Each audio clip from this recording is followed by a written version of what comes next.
Good evening, everyone, and thanks for joining us for the League of Women Voters Advocacy Wrap-Up webinar featuring League Advocacy Committee Chair Ann Luther and League Advocacy Program Coordinator Hayward.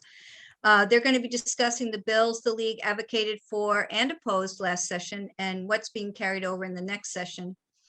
I want to just personally thank the committee for the unbelievable work that they do. I was on that committee for a short time, and I mean, they just work tirelessly. And if some bills don't get passed, they just bring them back the next session, and they just never give up. It's so rewarding. They don't get frustrated. Well, they probably do, but they don't let it show. And then at the end of their wrap up for this session, we're going to also ask them to tell us about the other laws the League was instrumental in passing, the automatic voter registration and semi-open primaries, both of which will be implemented this year. And then at the end, we're going to leave some time for questions. So please hang on and ask questions. So now I'm going to hand it over to Ann and Will. Well, thanks. And we've got some slides here that we'll put together, and just for those of you who are visual learner types, and that means that we can't see everybody who's on here. So I don't know, it's probably just as easy if you have a question, just interrupt, because we've got an hour, we'll get through the material, and if you have something to say, we can't really see you that good, so you might as well just chime in and ask what you got to ask. So we'll get going here. Slide 2. Well, Gina did the introductions. We're going to go back to the agenda, Will. Okay, thank you. Priorities for the 130th legislature, how we chose them, how we choose them. A little bit of color commentary about what the 130th was like. So this would be 2021 and 2022. What we tried to do and what we actually did do, our objectives and outcomes. And then, like Gina said, a couple of implementation items that we're tracking right now, and then our aspirations for the future. I mean, it's true what Gina says, that some of these aspirations are long-term, and some of the bills that passed this year are bills that we've been trying to get passed for 5 or 6 years. And it's true, it's easy to get discouraged, but you can't get discouraged. You got to just put it in again, keep putting it in, and eventually it'll come your way if there's any justice in the world. So let's go. Oh, I don't know, were we supposed to say something on that pretty picture of the Capitol?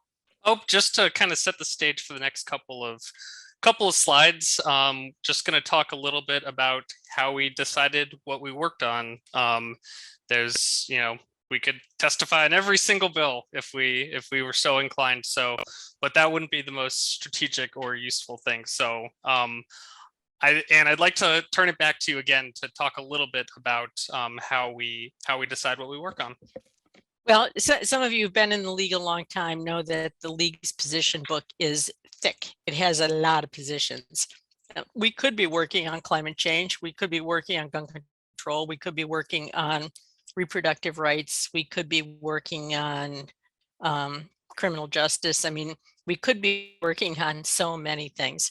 But about 10 years ago, maybe 15 years ago now, we did some strategic planning and made a decision in order to maximize our impact that we were really going to focus our advocacy on long-term on elections, voting, and money in politics. We felt that these were the areas where the league had the reputation, the expertise, and the consistency to have a real impact. And so we've really focused our efforts over the last 15 years in those areas.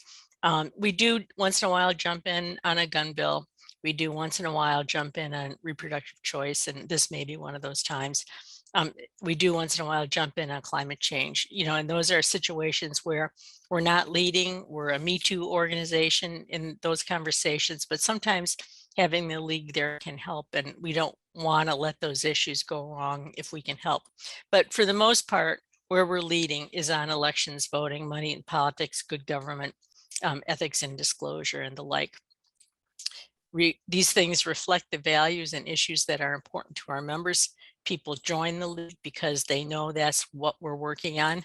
And each session after the election in November, we'll do this again, after each general election, we look at the composition of the legislature and the governorship, and we make some decisions about where we can have an impact.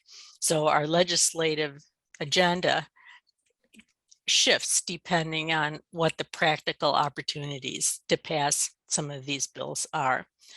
For the last 2 years, we've also taken a new agenda in the diversity, equity, and inclusion area. And this is consistent with what our national partner has also done. There's a lot of focus not only on diversifying our membership and being a welcoming organization across many dimensions, but also in building allyship with historically disadvantaged communities. And so we've built partnerships with CORE. What is that? Coalition for Racial Equity. And we've done a lot of work with them on that, and also with the Wabanaki Alliance and with the tribes, which the CLL put on that great series last year that helped people understand the importance of doing that work. And we know from, well, because they tell us that being a good ally means supporting the issues that they think are important, like not us telling them what they should be working on, letting them tell us where we can help.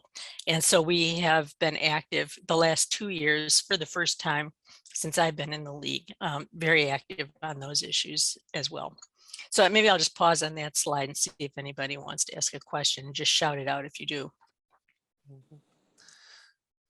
So let me just very quickly, I'll just mention a couple of the bills that we supported in the diversity, equity, inclusion area.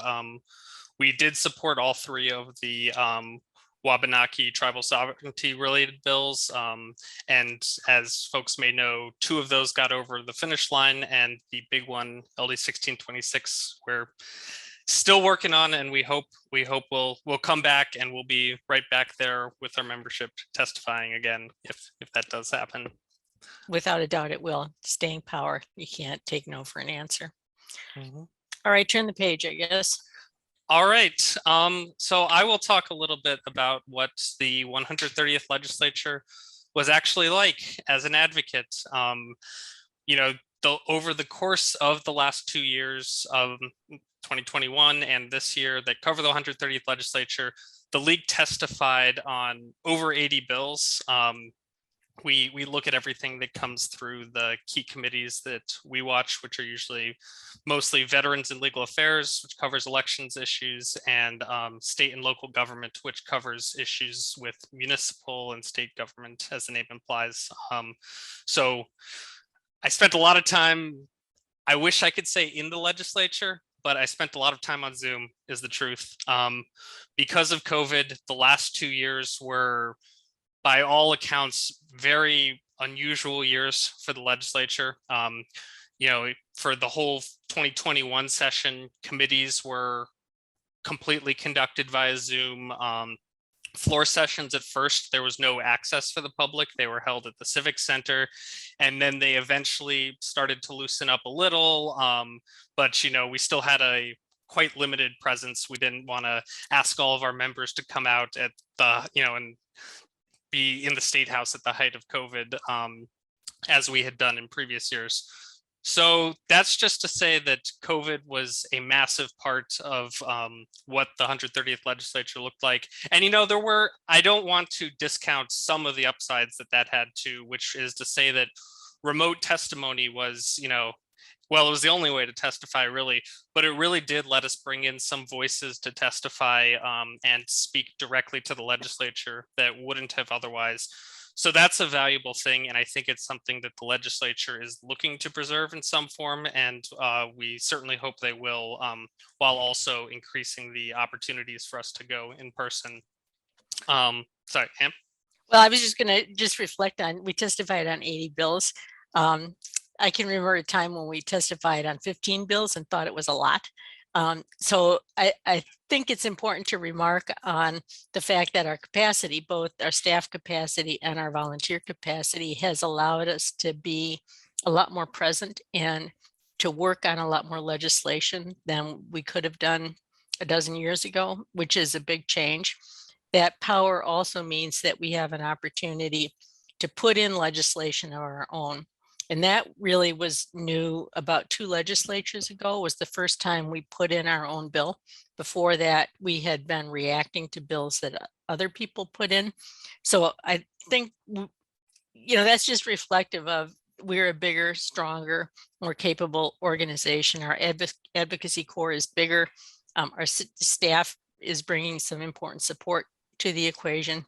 And so we're just able to do a heck of a lot more, but it was no fun. And I think that's reflective in the difficulty that both parties are having in recruiting candidates to run. Again, it just wasn't that enjoyable. They couldn't have the conversations. They couldn't build the friendships. They couldn't reach compromises the way they had before. It was just more on autopilot, which I don't think people enjoyed that much. And then you were going to say something about the budget, which really was remarkable and was a big contributor to the amount of legislation we were able to pass. So go ahead and say that, Will.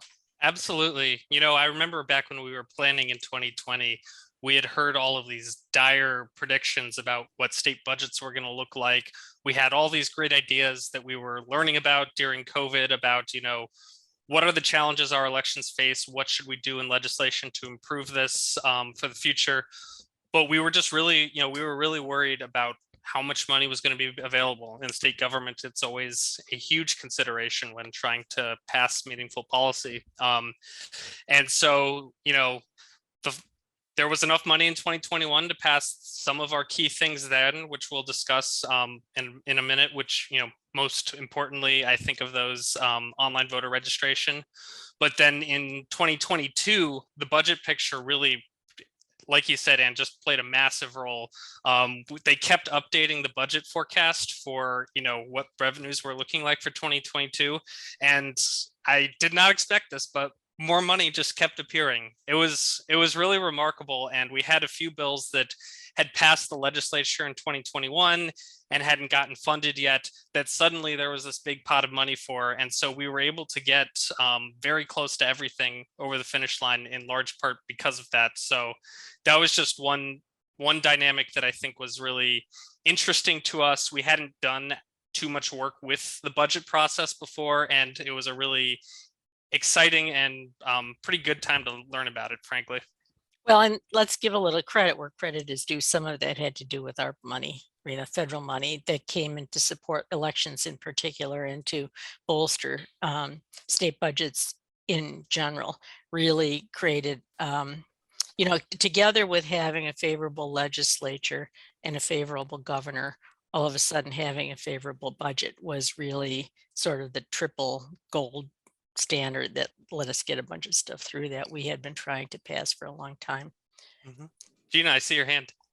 Yeah, I just wanted to ask, so you couldn't meet the legislators in person. How did that affect the lobbying? That was hard. Yeah. I would say there were all upsides and downsides to that too. Because of the virtual nature of everything, we were able to get together some actually really interesting Zoom calls. Sorry, I think someone has a dog. If they can mute themselves. I'll see if I can figure out who. I think it's Judy Lyles. Okay. All right. Okay. Took care of it. So the sorry, where was I? Oh yes, the Zoom meetings. We were able to have some really good meetings with legislators we knew would be important, and we could bring, a constituent, bring people from a policy team, and some of those might have been harder to put together in a time before those kinds of meetings were the norm. But on the other hand, it really was a great loss to not be able to, just have a conversation in the hall with a lawmaker before committee hearing or after committee hearing and just, chat with them very briefly about legislation you supported, or, to bring a constituent and have the constituent talk to their legislator. That was a great loss. And it's something I really hope we can bring back in full force next year. Well, and those of you who worked on the advocacy committee before know that when you sit in the committee room, you know, there's a lot of downtime, but there's also a chance to chat the legislators up when they're on break. And that chatting them up, as well as the face-to-face contact and the confidence that it takes to field their questions. I mean, these are all very credibility building when you're in that conference room, in the committee room, day after day after day, and they get to know you and they know who has the goods and who doesn't. And it was just a lot more difficult for our people to build that credibility with legislators when they weren't in the room like that. So there were challenges. Definitely. Well, I want to turn to talking about some of the legislation that we worked on over the last 2 years, but let me just pause first and see if anyone else has any questions. All right, well, let's continue then to what we actually did. So first off, I have a couple of graphics I'm going to show from our end of session email that we sent out back in May. The first one, though, I just want to acknowledge that everything we did, we could not have done without anyone who took action, everyone who contacted their legislator, submitted testimony, wrote a letter to the editor. It is really staggering, and it really made it clear it wasn't just a couple of people with an idea. It was a whole organization speaking about what's so important in preserving our democracy. So just want to name that up front before I talk about some of the things we passed. So I'm just going to show a couple more of the graphics from the email. I'll talk about these bills in a couple of slides, but just so folks can see some of the wins in advance. And okay, then, wait, go back. Oh, because I want to make a point on that first slide. Mhm. That municipal ranked choice voting one was not a bill we put in. That was one that just turned up, and well, great, let's support that. That's fantastic. The other three bills were all bills that we worked actively to write legislation for, find sponsors for, and promote in advance of the session. So all three of those were, in some sense, and with our allied partners, those were our bills. And we can sort of like take credit that came up. I'm going to jump in and take credit for the municipal ranked choice voting one. Okay, though, go ahead, because Will. we actually wrote the language for that one. We didn't come up with the idea to put in a bill, but they put in what's known as a concept bill, where it's just a sentence that says, I want to pass a bill about municipal ranked choice voting. And then we connected with the sponsor and said, hey, we have some ideas here. So I'm taking credit in. Yeah, all right. Batting 1,000. Here, go for it. And here's a few more. As you can see, not everything passes. There's a couple more bills we'll talk about that didn't, but there's a lot of great things we did get passed. So let's go ahead and talk about some of these. Do you want to start us off, Ann? We can just go down the list, I think. Yeah, well, I mean, these bullet points here reflect the way our advocacy team is organized. We've got our voting rights committee, our structural reform committee, our money and politics committee, and each of these committees contains the policy experts on those areas. And the big signature bill this year was online voter registration, OVR. We really wanted that. This is a policy area that the league has been somewhat equivocal about in the past, because it is typically only available to people with driver's licenses. And we think it's important for people who can't drive, don't have a car, will never have a car, to be able to have the same conveniences that that drivers do. Nevertheless, with our allies, partly the case was made because of COVID, because people couldn't get to the town office. If they got to the town office was closed. If they had to go in, they had to, mask up. That people didn't want to see them. Access was limited. You might have to go back twice or three times. It was really a problem. And because of that, OVR got to be a higher priority post-COVID than it maybe had been before. So this was a bill that we worked on really hard, and where it had been opposed by the Office of the Secretary of State before, this time we had a little bit more support and were able to get it across. Yep, and that one will go into effect in November 2023. So it'll go live after, if there's a November 2023 election. After that, you'll be able to register to vote online. So the next piece of legislation we got passed was this was the ongoing absentee bill. So this was a bill to enable what's known as ongoing or permanent absentee voting. And so that's where when you fill out your application for an absentee ballot, you can check a box that says, I'd like to permanently receive receive absentee ballots. So for every election after that, until you move or ask to be taken off the list, you're automatically mailed a ballot for that election. And so this bill was this was a bill by the speaker, Ryan Fecteau, and it originally proposed to apply to everyone. And as part of the compromises that were made to help get it passed, it was whittled down to those over 65 and those self-declaring as having a disability are eligible for ongoing absentee. So, we still testified in support, but I would say we were significantly less enthusiastic about those sort of limited classes that were eligible.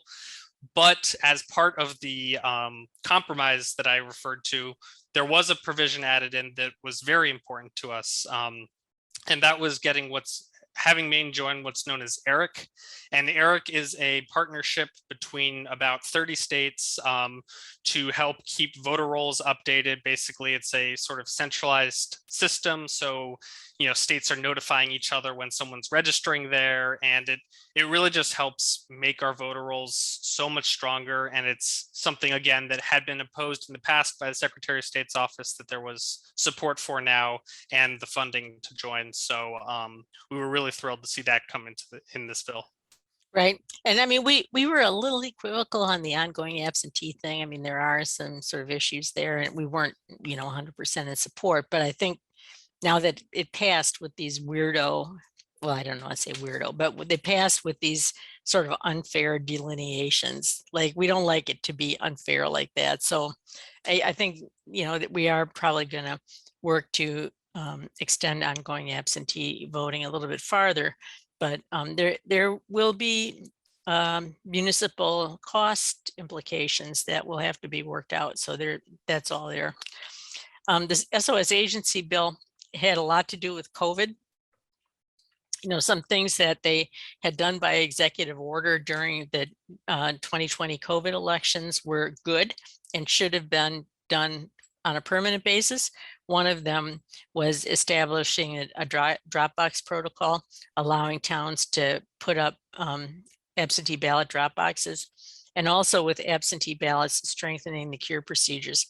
So if somebody turns in their absentee ballot and it's defective, they didn't sign the envelope or the signature doesn't match or something else is wrong with it, making sure that clerks have very explicit instructions that they are to try to contact that person and give them an opportunity to cure it.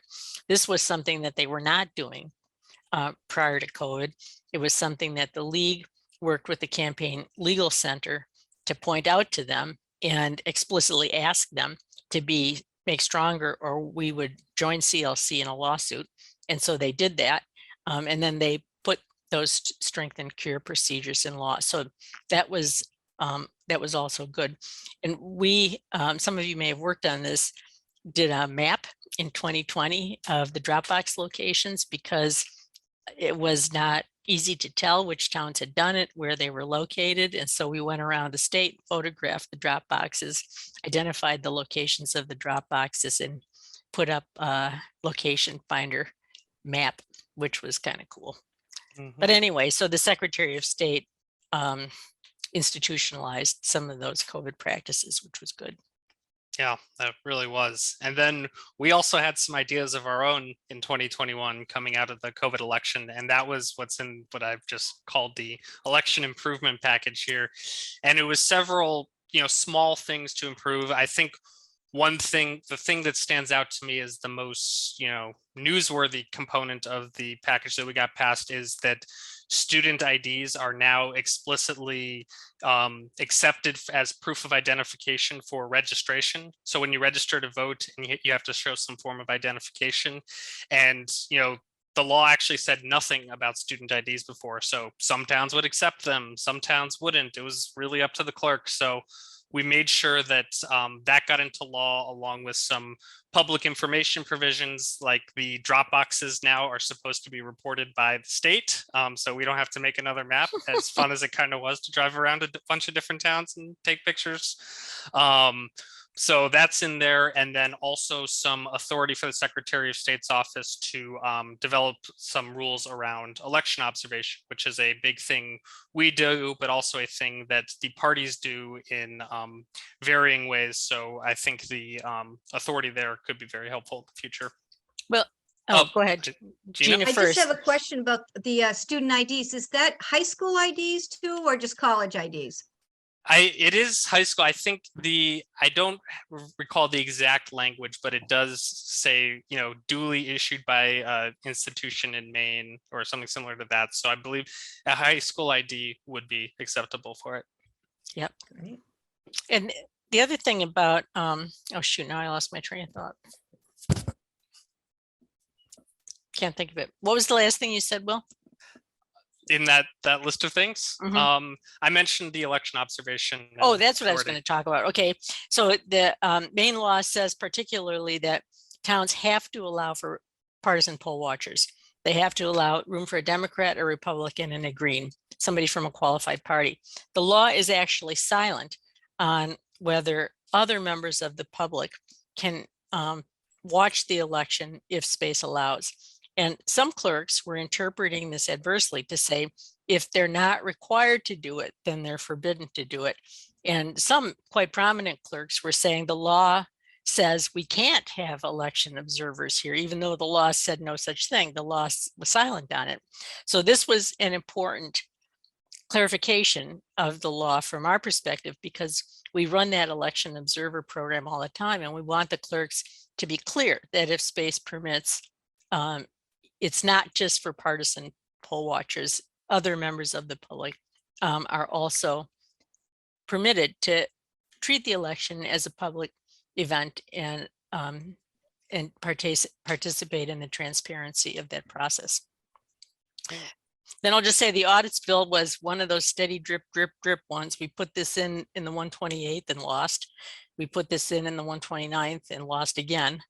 And then we put it in the 130th and finally got it across. And it was partly because the Secretary of State the Office of the Secretary of State had changed their position on it and finally did support it. It was also, though, because the Secretary of State put in 5 full-time equivalent employees, which is a big fiscal note. And that budget issue that we talked about before finally saved the day and allowed us to get this passed when we had never been able to do it before. We are one of a shrinking number of states that does not do a post-election audit. And it's, a little bit about how the ballots are counted and tabulated. It's quite a bit to do with how the towns conduct their processes. And so it's not only a risk limiting audit of the ballot tabulations, it's also a process audit of how the 500 municipalities are following the law. So it's good. Mm-hmm. It's very good. We're very excited about it. And I'll just also mention that with those 5 full-time equivalent employee positions that you mentioned, they also expanded the scope of it so that there will be finally some full-time training staff in the Secretary of State's office to help train the 500 municipal clerks we have. So that'll be really great and really should help, strengthen the way our elections are run. Absolutely. Mm-hmm. So let me pause there before I turn to a few of our structural reform bills and see if anyone has any questions. All right, seeing none, I will continue to these. So these bills here are bills that deal with sort of the structures of our election systems that can cover a lot of different things, as you can see here. Who's eligible for primaries, use ranked choice voting, etc. But let's start off with another big win here. And this was semi-open primaries. So this is a bill that if you've followed our work this year, you've certainly heard from us about. This would, the proposal here is to allow people who are not registered with a party to vote in one party's primary of their choice. So it doesn't allow, the reason it's semi-open is it doesn't allow people who say are registered as Democrats to vote in Republican primaries or vice versa. But it does open up our primary elections to the approximately 33% of Mainers who are not enrolled with the party. And this is, again, something we've advocated for a long time. You know, we did a study several years ago that I'll let Ann say a couple words about in a second. But since then, we've been champions of this. And frankly, the way it went this past session, I think it exceeded our expectations and taught us a lot. It passed in a bipartisan nature, and it was actually probably the only bill that only passed because of bipartisan support. If only one party had voted for it, it wouldn't, the people in one party, so, you know, the Democrats are the majority. There weren't enough Democrats who voted for this for it to pass. So it really was a bipartisan effort, talking about how it helps all Mainers, brings more people into the system. And then after it passed in the legislature in 2021, we still had to get it funded. So we did a lot of work around that this year. And then on the very final day of the legislature, it got funded. And so we're just ecstatic. It'll go into effect in 2024, actually. So when for the elections in 2024, we will have semi-open primaries, which is great. And I want to give you a second to just talk about how we came to support this in the first place. Well, I want to just plug our studies, right? Because what's not on here this year, because it passed in the prior legislature, is getting rid of presidential caucuses and switching to presidential primaries, and then having the presidential primary be a ranked choice voting primary. So my point being that when we do these studies, it's not just an esoteric philosophical exercise. Those studies actually lead to the law changes. And so the work that we do on those studies is important and impactful. And that was true of the primary study. It was true of the ranked choice voting study, which we're going to talk about in a minute. Last, it was not 100% true of the national popular vote thing, which we almost got it. Not this legislature, but the legislature before it was just this close. But it turned out to be a divisive issue. And some people thought that prominent senators in closely divided districts lost their races because of their vote on national popular vote. And so the support that we had enjoyed, particularly among Democrats in the prior legislature, was not there this time. The enthusiasm had waned. And so we've got to dig back in and come back swinging on that one. We'll try again, but it did not have much oxygen in the 130th. Mm-hmm. And Gina? Sorry, I have a question about semi-open primaries. So I'm an election worker, and I noticed that when the unenrolled voters come in, I'm not sure they know what their rights are about, you know, how they can vote in the primary. Now, is there anything in the law that the election workers will tell the unenrolled voters that, you know, you can vote in this primary? Or is it just up to the unenrolled voters to know these things? Well, I mean, now you walk up to the election clerk and you say what party you're in, and they give you the ballot for your party. In the coming up case, you know, they're going to say, you know, Ann Luther Republican, I'll get my Republican ballot, or Ann Luther Democrat, I'll get my Democrat ballot. Ann Luther unenrolled, they'll have to ask, which ballot do you want? Right? So they'll have to ask which ballot you want. And I think the law is written so that the election clerk is to note which ballot they took. That will be part of the record, even though that person will not be enrolled in a party. I mean, I've seen this myself. If you go up to that clerk now and you're unenrolled, it's by accident if they happen to say, you know, you can go declare a party right now if you want to. You know, and I'm sitting there as the registrar and I say, well, come on over here. I'll put you on a party if you want to, but they don't have to do that. And lots of times they don't. But under the new law, they're going to have to ask that unenrolled person, do you want a party ballot, and which party do you want? Good. And I've heard from clerks who are excited about this, and one of the things that they've said is, well, now I'm glad I won't have unenrolled voters who get really mad at me on primary day because they have to register with the party to vote in a primary. So I think it'll make everyone's lives easier and bring more people into the election process. So just to say a couple more words about national popular vote. So for, I think most of you are probably familiar with it, but it is this nationwide proposal to ensure that the candidate who gets the most votes for president, popular votes across the whole country, is elected president. And in order to pass it, states equaling 270 electoral votes have to pass it into law in their individual states. And again, we came so close in 2019, like a single vote in the House away. And then in 2021, there just was not the legislative appetite for it. So, I'll talk a little bit about what we're working on in 2023, but this is very near the top of the list. And public education, frankly, is a huge part of it. So we have a lot of work we have been doing and still have to do there. And that will be a very big part so we can get the support we need. Right. And we had, speaking of, lots of opposition, we had a bill in the first session of the 130th, a constitutional amendment to allow ranked choice voting in general election for governor and legislature.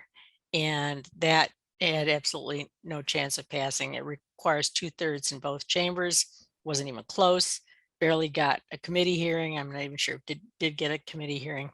There was just no appetite for it. And I mean, I think it's going to take a circumstance in which Republicans lose an election because it didn't have ranked choice voting for them to change their minds about this. Since the Poliquin election, where Poliquin lost to Jared Golden, and I mean, they're wrong to say that he lost because of ranked choice voting. He lost because he lost. Tiffany Bond would never have run if it wasn't for ranked choice voting. But they have it stuck in their head that it cost them that election and they can't give it up. So I think it's going to take a circumstance where that flips, where a libertarian candidate or somebody else costs a Republican an election, and that may get them to reconsider it. It may be also possible that ranked choice voting passing in a bunch of Republican states, like Utah is very hot on this, completely Republican state, may also bring some pressure to bear, but there was no appetite for this whatsoever. And that's not to say we gave up, but it will have to be a different environment for this to move forward. Definitely. But we did see some progress with our municipal ranked choice voting bill. You'll notice I'm calling it our bill. Go ahead, Will.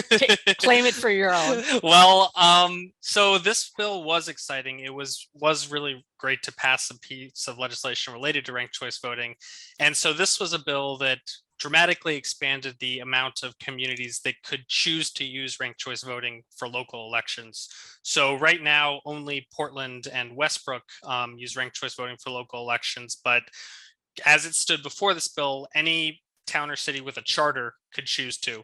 There are tons of towns in Maine that do not have charters, and the law, for whatever reason, specifically prescribes a plurality election to choose town officials in those towns.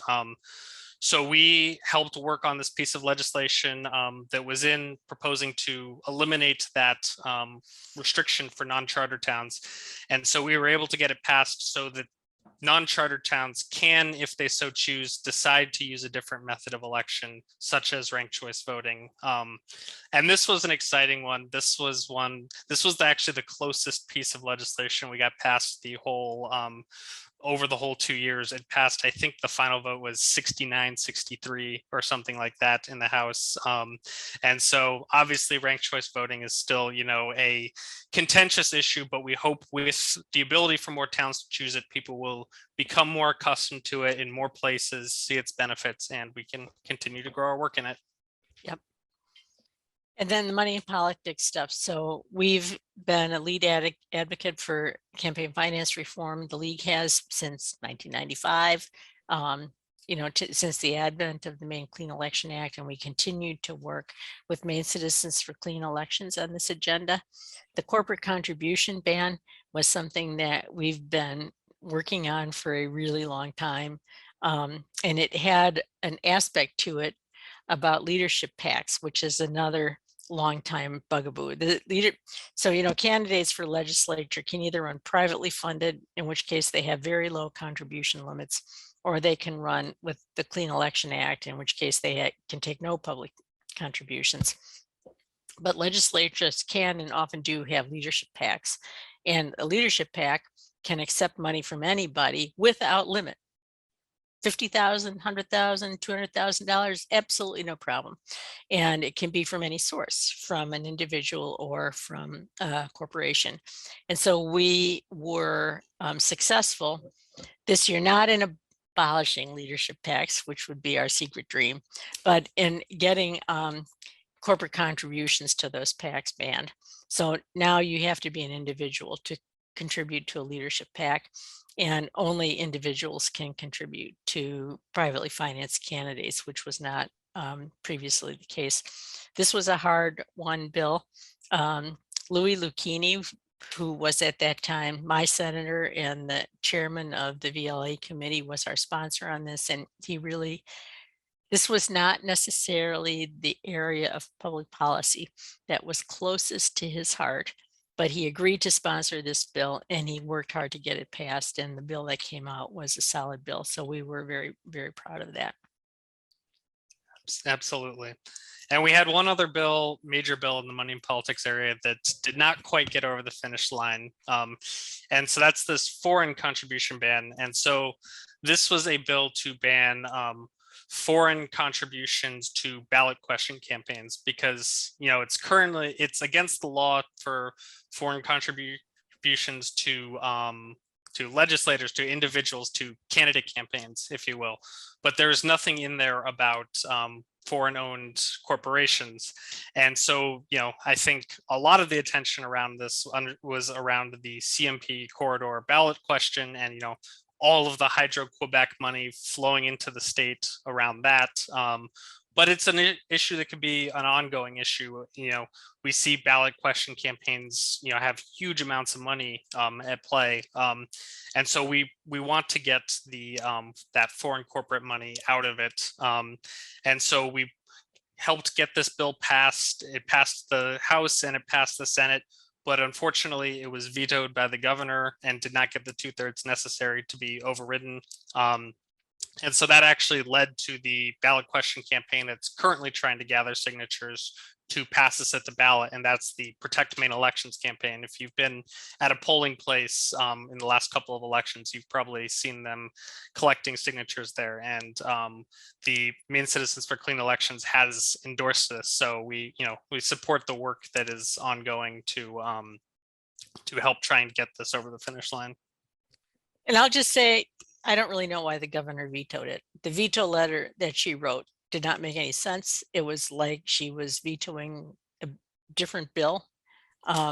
So that was just really, really too bad that it happened that way.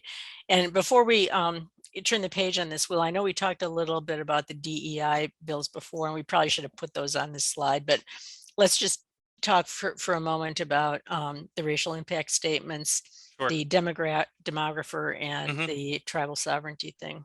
Just absolutely. So as I mentioned, we worked on several bills with the Coalition for Racial Equity. And so the two major bills, we had one in 2021 and one in 2022. The 2021 one was LD2, and that was a bill sponsored by Rachel Talbot Ross to help to require racial impact statements on pieces of legislation that went to certain committees to do a pilot. And so what that would do is it would produce this report, this racial impact statement, that would give lawmakers the information on the racial and demographic impacts of the proposed legislation in front of them, and hopefully help them make more informed policy decisions that take these considerations into account more than previously. So that was the big piece we got passed in 2021. And in 2022, we got LD 1610 passed. And that was a sort of companion bill that really did add a pretty substantial data support to state government to help improve the collection of this data. What it sought to do is, create stronger data standards across government, because one of the things that makes it hard to do racial impact statements is when the data we need to be able to make, to make claims, to be able to use evidence, when that data simply isn't collected or isn't shared, we can't actually do that. And so this bill added some capacity. It added a state demographer position to the state economist's office, which we're really excited for. And I think it'll just really help strengthen the racial and ethnic demographic data across the state. So really proud of those bills. And then I mentioned just briefly up top the Wabanaki bills, but of course there was the major tribal sovereignty bill, which did not get over the finish line to make the tribes in Maine eligible for the same benefits under previous federal legislation that they are not currently eligible for due to the 1980 Indian Land Claim Settlement Act. So that one, unfortunately, did not get passed. There were two other bills that got passed, though. There was LD 585, and I would say this was essentially the compromise of what the governor was willing to sign off on. And this did give the tribes some very important benefits in taxation, in consultation with the state, and in regulating gaming and being able to benefit from gaming in the state. And then finally, LD 906, which was a bill to give the tribe at Pleasant Point control over their water. There's very significant problems with the drinking water there, and they are excluded from being able to address that the way that other tribes would be able to. So we are very proud to get help get a couple of those passed. Though, certainly I would not claim that we were the leaders on that. We helped and supported where we could. I say comment here about 1626. So 1626 passed the House. It actually did not get a final vote in the Senate. It had a fiscal note associated with it, so it went to what's called the special appropriations table. So what it would have had to do was get voted off the special appropriations table by the Appropriations Committee, and then be passed by the whole Senate, and then go to the governor. And the reason this didn't happen is the governor was very clear that she was not going to sign it, that she was going to veto it. So she urged the Senate to not send it to her. And essentially the appropriations from the Senate, from the governor, decided not to move it off the appropriations table. So it didn't get a final vote in the Senate. But as I said, I very much anticipate this issue will be back. All right. Any questions on that? Are we doing what you wanted us to do? Any questions? Then we'll turn the page to the implementation stuff. Great. Actually, I do have a question. I'm wondering if you had the opportunity to have any conversations with the governor on 1626, and if you have any intel on why she was so opposed to it. It's very puzzling to many of us that supported this legislation. We weren't at the table. Our allyship meant that the Wabanakis were the lead negotiators on this, and and so we weren't actually there. I know that it's mystifying to us to why the governor would not be behind this, and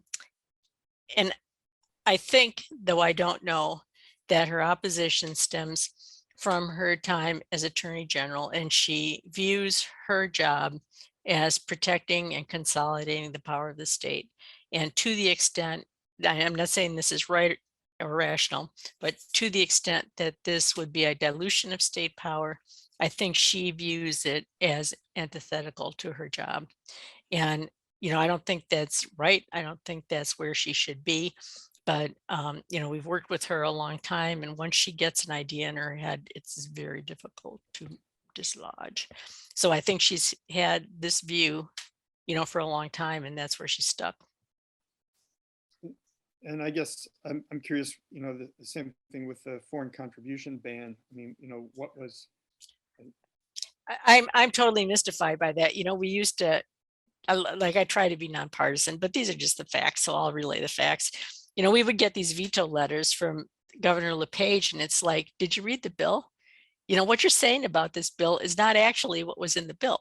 And it was totally like, why did you veto? You just vetoed this because you wanted to. You have no idea what this policy was. And that has not been true in the Mills administration, except for this one circumstance where the veto letter did not match what was in the legislation. And I have no idea how a stitch got dropped there, but it was like they vetoed a different bill, and it was very, very odd and unfortunate.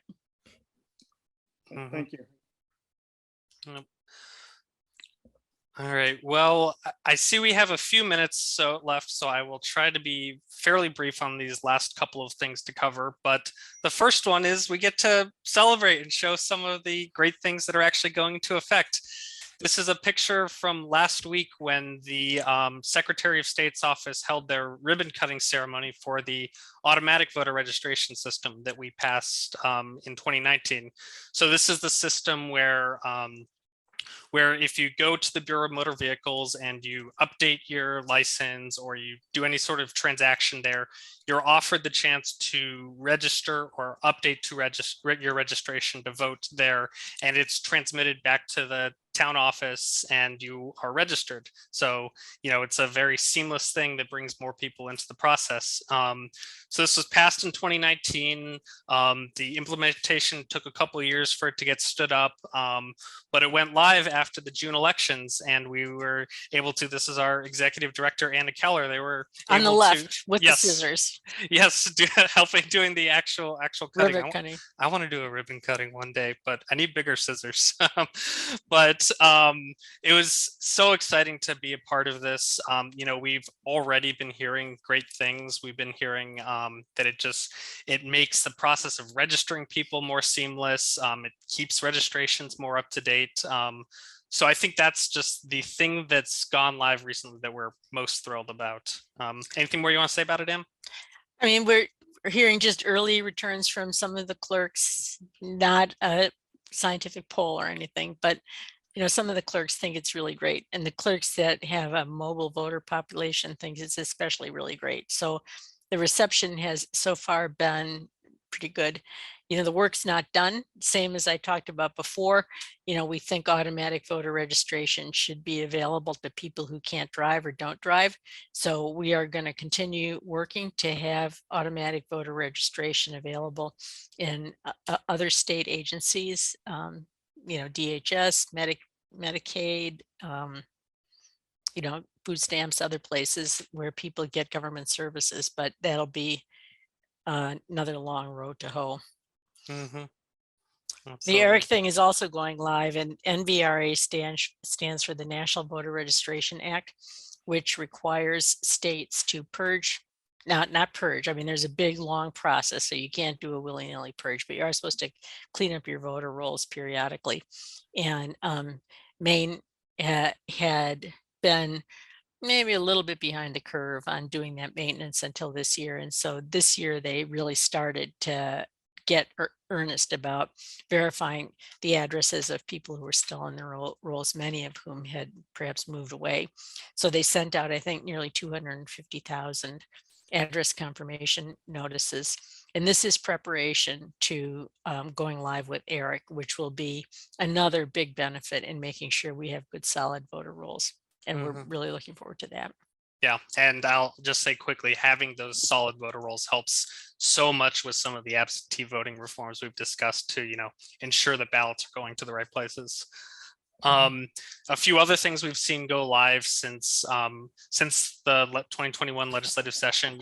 Drop boxes are so commonplace now, where they were scarcely a thing until 2020. So it's been really exciting to see towns do that more. We hope we'll start to see some towns use multiple drop boxes, which was a thing we fought to keep in the legislation. We're seeing towns process absentee ballots earlier, as they're now allowed to do under law. They can start a week before an election, which could be helpful for a big election like this upcoming gubernatorial election. So really excited to see those things going into common every election practice. And then we have a few things we're looking at down the pike. As I said, online voter registration, November 2023. Ongoing absentee, limited ongoing absentee, that'll be in 2023 too. And then in 2024, we'll have semi-open primaries. So much more to come for Maine elections, and we're very excited for it. And we also have more legislation we'll be working on. And so here comes an election, right? We're going to have an election in November, and depending on how that election turns out, we could be in a circumstance like we were in 2010 and 2011, where it was defense, defense, defense, defense. Are they going to repeal same-day registration? Are they going to install photo ID? We could be fighting a lot of bad bills, as they are in some other states. So that could have a big impact on how assertive we want to be on our own agenda. So we'll have to wait and see how the November election goes. But otherwise, we still have a big list of things we'd like to try to accomplish, and we're going to prioritize those as long as we think it's not just spitting in the wind. Absolutely. Yeah. And just to specifically name two we've already discussed, expansion of ongoing absentee to all voters, and then, of course, national popular vote. But I'm sure much more will come across, as it always does. And we will always be looking to our members, to our supporters, to help us with that work. So if there's any way that you would like to get involved, please do get in touch with us. We'll have, I'll just go to the last slide because our emails are on it. So if you want to get involved or learn more, have any questions beyond what we can get to tonight, please shoot one of us an email. We love, as you can tell, we love talking about this stuff. So always happy to. But before we leave tonight, I do just want to pause and see if anyone has any additional questions right now. I just want to make one comment that I noticed that there's signatures being collected to require voter ID. And how is the league going to respond? It sounds like that's going to get on the ballot maybe for 2023. I would be super surprised. Oh, really? The people who are running that campaign do not have a good track record. It's really, really, really hard to get on the ballot. And you have to run a big campaign. And this is an issue that is popular with voters, but the people who are behind this campaign have not been successful in the past. And I would be very surprised, frankly, if they did. I mean, if it does, it will be a hard fight and we will be completely all over it. But right now, I think we're like, let's not give this any more oxygen. Let's not give this any publicity. Let's not let people know. If they want to do the work, let them do the work. But they haven't been that good at it in the past. So I hope that's going to be the case now. Well, that's good to hear. Thank you. Well, I have a question. Yes. First, I want to thank you for doing this because this is covers so much ground, and it's very, very helpful to see it all in one place. We hear so much during the course of the legislative session, especially with Under the Dome, that sometimes, it gets lost, but it's wonderful to see it all put together like this. Thank you. But my question was around counting of absentee ballots, because that's something I guess I missed. So are they going to be able to count them starting a week ahead, but not reporting them, not counting them? So can you it's like a quarter inch before counting. They do everything except count at the ballots. What they do is they open the envelope, they confirm that the ballot, has the signature on the envelope that it needs. They check the name off the list. Then they separate out the ballot from the envelope. They put all the ballots together. and they put the ballots into the machine, into the scanner, but they do not actually count the ballots until the polls close at 8 p.m. on election night. They run the tabulation then, and the machine does it then. So they do not actually count the ballots until the polls close, which is it's a very minor distinction in what they're actually doing, but it's a very important distinction in terms of, how it's talked about and, how people understand it. I would think it would make it so much easier for the town clerks. Well, I mean, because the volume of absentee ballots has been so high. I mean, in the 2020 election, I think 60% were absentee ballots, and they really needed that time to process them. The towns that typically do early processing usually have a dedicated scanner for this. And so they feed them into the scanner, and they can see how many ballots went in there, but they are not allowed to run the tape until the polls close on election night. So they can tell how many people voted absentee, but they have no idea how those votes were cast until election night is over. Thank you. Quick question. Mhm.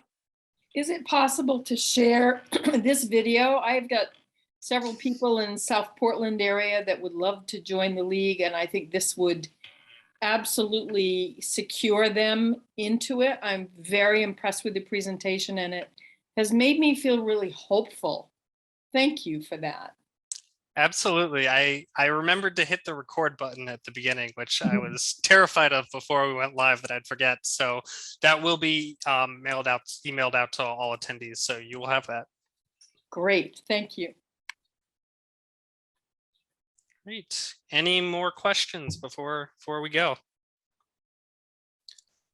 All right, seeing none, want to thank everyone for attending. It was really a delight to talk about this one more time, and I hope that we'll have this much to talk about after the 131st legislature as well. So I look forward to talking to all of you plenty of times.